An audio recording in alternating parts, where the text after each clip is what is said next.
ഉരുളക്കിഴങ്ങ്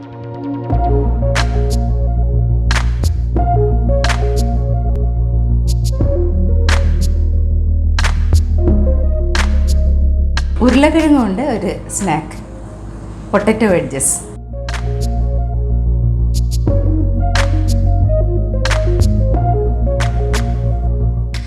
രണ്ട് ഉരുളക്കിഴങ്ങാണ് ഞാൻ ഇതിനു വേണ്ടി എടുത്തിരിക്കുന്നത്. സാധാരണ പൊട്ടറ്റോ വെഡ്ജസിന് സ്കിൻ മാറ്റാറില്ല, ഞാനിപ്പോൾ ഇന്ന് സ്കിൻ മാറ്റിയിട്ടുണ്ട്. പിന്നെ വേണ്ടുന്നത് 2 സ്പൂൺ മൈദ, 2 ടേബിൾ സ്പൂൺ അരിപ്പൊടി, 2 ടേബിൾ സ്പൂൺ കോൺഫ്ലവർ, പിന്നെ 2 ടേബിൾ സ്പൂൺ കടലമാവ്, കുറച്ച് ചില്ലി ഫ്ലേക്സ്, കുറച്ച് ഡ്രൈ കോറിയാണ്ടർ ലീവ്സ്, പിന്നെ വെള്ള എള്ള്, ഡ്രൈ മിൻറ്റ്. പിന്നെ നമുക്ക് വേണ്ടുന്നത് കുറച്ച് കുരുമുളക് പൊടിയും ഉപ്പുമാണ്, ആവശ്യത്തിന് ഉപ്പും. എങ്ങനെ ഉണ്ടാക്കാമെന്ന് നോക്കാം. രണ്ടാക്കിയതിന് ശേഷം ഒന്ന് ചരിച്ചൊന്ന് കട്ട് ചെയ്യാം.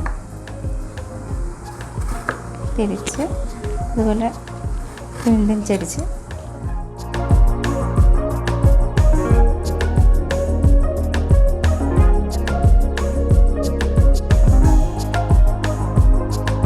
ഇതൊന്ന് നന്നായിട്ട് കഴുകി എടുത്തിട്ടുണ്ട് ഞാൻ. ഒന്നുകൂടെ കഴുകിയതിന് ശേഷം നമുക്ക് തിളച്ച വെള്ളത്തിലോട്ട് ഇടാം.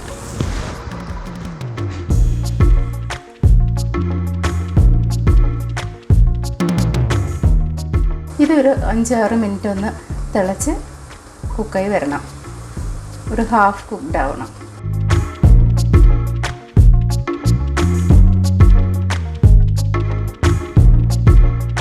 ഇതിൽ കുറച്ച് മൈദ എന്ന് തൂകി നമുക്ക് ബാറ്റർ റെഡിയാക്കി അതിലോട്ട് മുക്കി പൊരിക്കണം.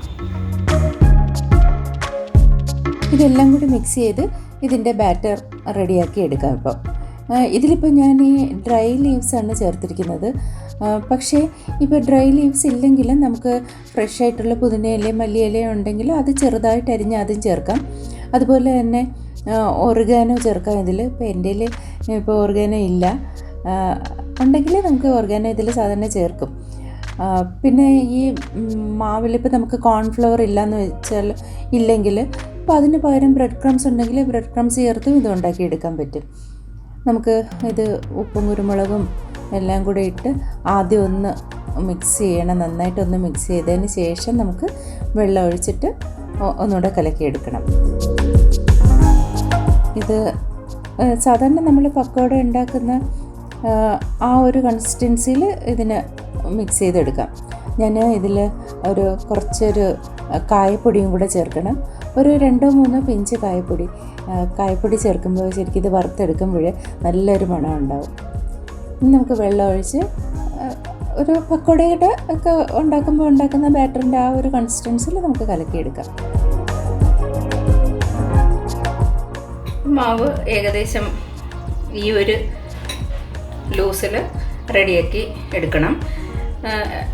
2 രീതിയിൽ നമുക്ക് വെഡ്ജസ് ഉണ്ടാക്കാം. ഒന്ന് നമ്മൾ തിളപ്പിച്ചെടുത്തതിന് ശേഷം അത് കുറച്ചൊന്ന് തണുപ്പിച്ചിട്ട് ഇതൊരു 3-4 മണിക്കൂർ നമുക്ക് ഫ്രീസറിനകത്ത് വെച്ച് നന്നായിട്ടൊന്ന് തണുത്തതിന് ശേഷം എടുത്ത് ഇതുപോലെ ബാറ്റർ ഉണ്ടാക്കി അതിൽ മുക്കി പൊരിച്ചെടുക്കാം. അതല്ലെങ്കിൽ രണ്ടാമത്തെ രീതി എന്ന് പറഞ്ഞാൽ എടുത്തതിന് ശേഷം ഈ കുറച്ചൊരു മൈദമാവ് ഇങ്ങനെ വിതറിയതിന് ശേഷം എണ്ണയിൽ മുക്കി പൊരിച്ചെടുക്കാം. ഇതിപ്പോൾ ഞാൻ എണ്ണ ചൂടായിട്ടുണ്ട്.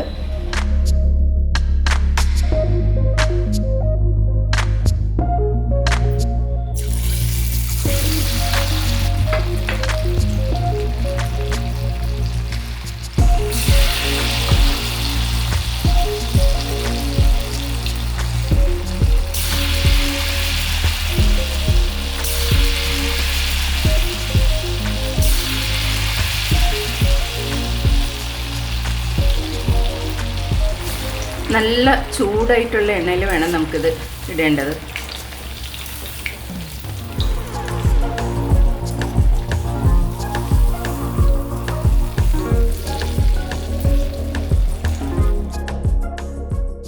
ഇത് റെഡി ആയിട്ടുണ്ട്.